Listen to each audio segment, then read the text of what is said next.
honourable member for Battle River Wainwright. Thank you, Madam Speaker. It is truly my pleasure to speak today in response to the speech from the throne delivered by Her Honour, the Honourable Lieutenant Governor Lois Mitchell. It is a privilege to congratulate her on her appointment as our Queen's representative in Alberta. Madam Speaker, as I watched the installation of Her Majesty's Lieutenant Governor last year, I couldn't help but reflect upon the traditions that have shaped not only Alberta and Canada, but also the Commonwealth nations and much of the world's responsible democratic governments. Traditions that go back 800 years to the Magna Carta, that today define us and give us a shared purpose in governing this great province of Alberta. With pride, the use of the Westminster-style government, parliamentary government. I am both blessed to be part of this legislature and these halls that have both seen and now see many great men and women that have preceded us. People like Alexander Rutherford, Alberta's first Premier, or the famous 5 women, Emily Murphy, Irene Parlby, Nellie McClung, Lois McKinney, and Henrietta Muir Edwards, who asked the question, does the word persons in Section 24 of the BNA Act include women? Thereby, these 5 women ensured that all women had the word legal. It meant that women were indeed persons and had the right to vote. And by looking at how many female representatives that we have in the House, we sure have come a long way since that question was first asked. One other person of interest to me that I want to talk about is Anthony Henday. Everybody here seems to know Anthony Henday as the drive that goes around Edmonton. And that's the name of the drive that they understand. But Henday was actually the first European, and he's credited as the first European to enter Alberta, arriving in the area that was to become the town of Chauvin, in my riding of Battle River Wainwright. So, Madam Speaker, I am very honoured that the constituents of Battle River Wainwright graced me with one of the greatest privileges and chose me to be the representative to bring the issues and problems to the legislature. I would like to thank the constituents of Battle River Wainwright for supporting me and giving me the honour to serve with them. Since the provincial election on May 5th, I've been very, very busy throughout my constituency and had the pleasure of meeting many of the constituents firsthand and hearing their concerns and taking comfort in their triumphs. But I've also despaired with their challenges. But I promise I will do my very best for the constituents of Battle River Wainwright. I'm a proud Albertan and have called Battle River Wainwright my home for over 35 years.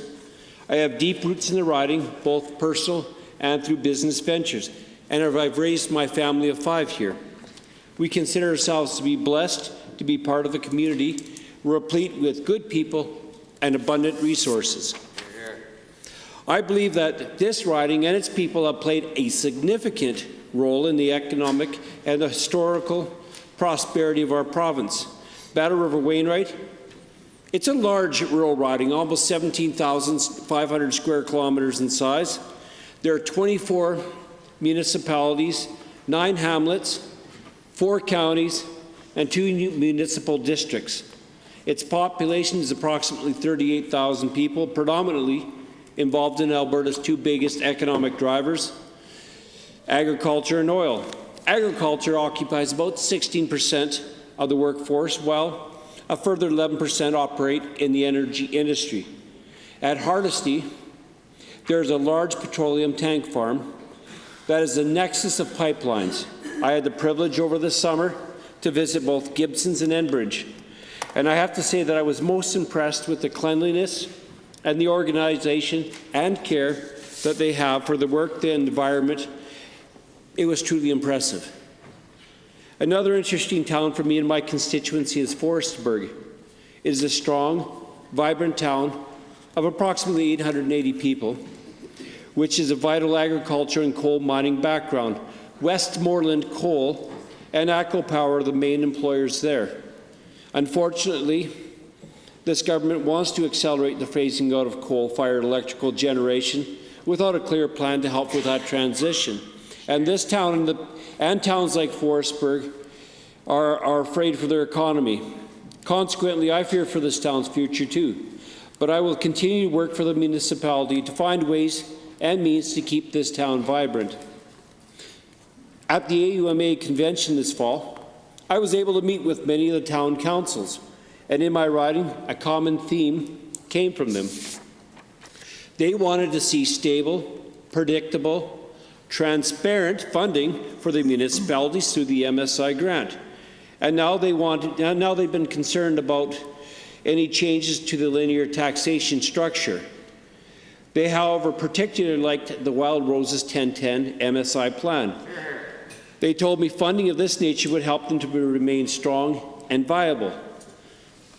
Towns in my riding, these include Alliance, Amisk, Bashaw, Balf, Chauvin, Czar, Daysland, Edinburgh, Edgerton, Farintosh, Forestburg, Hardisty, Hay Lakes, Heisler, Holden, Hughenden, Irma, Killam, Lougheed, Provost, Rosalind, Riley, Sedgwick, and Wainwright, my home.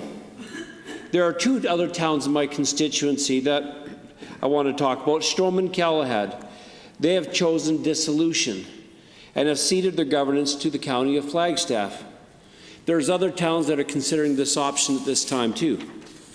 I believe that we as legislators need to tread carefully and look closely at programs that support rural towns, as the heart of Alberta is still in rural Alberta. Madam Speaker, I have a unique community within my constituency, Denwood. This is a Canadian Forces base in Wainwright. Last year, they celebrated the 75th anniversary of the base. Denwood is home to approximately 500 full-time service personnel and their families who bring a welcome boost to the local economy, both as customers and workers. During training exercises, this population can expand up to 10,000 personnel, and there are many services are provided both on and off the base to support these families. These military families bring a wonderful richness of national and international experience to the Wainwright region and have helped make Wainwright a vibrant community. CFB Wainwright, Madam Speaker, is one of the busiest training bases in all of Canada, being home to two major training organizations, the 3rd Canadian Training Centre and the Canadian Manoeuvre Training Centre, or CMTC. Training exercises for both the Canadian and multinational forces take place in the area, adding a touch of color and excitement. Of course, these exercises are not without dangers.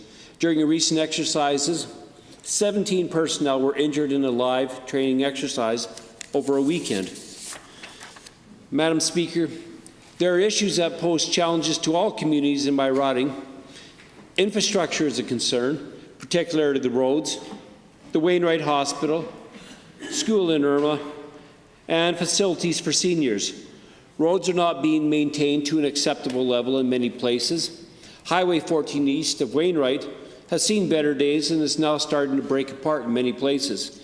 The hospital in Wainwright is in desperate need of replacement. In fact, there have been many studies that have shown major deficiencies in the hospital, such as size and crumbling infrastructure. In fact, the previous government had placed the Wainwright Hospital number 2 on the priority list. The hospital is widely overused, and there is no weekend medical coverage on the base. In the event of an emergency, the Wainwright Hospital is often the only available option for base personnel and the residents of Denwood and the surrounding Wainwright area. Facilities for seniors are, in too many instances, substandard and failing. With our aging population, it would be responsible for us to ensure that there are proper facilities for our seniors.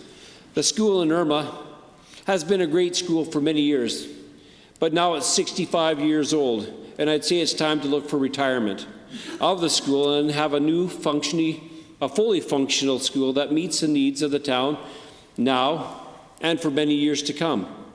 I hope to continue to provide a strong voice to our constituency this session to address these and other concerns. Madam Speaker, I would be remiss in telling you about this great part of Alberta that makes up Battle River Wainwright without specifically thanking two beautiful ladies in my life.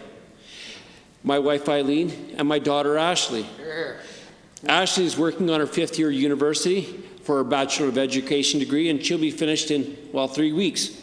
And Eileen is tireless in her support for me in my new careers in MLA.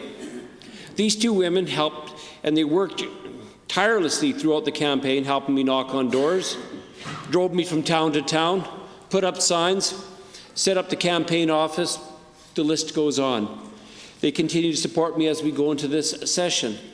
I'd also like to thank my son Matthew and his wife Rebecca, my oldest daughter Chantal, and her husband Nathan. They have been an inspiration in my life and mean everything to me.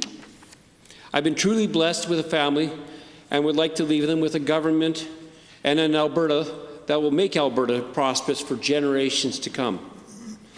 And on that personal note, I will close with the same words that Her Honour, the Honourable Lieutenant Governor, used in her speech from the throne.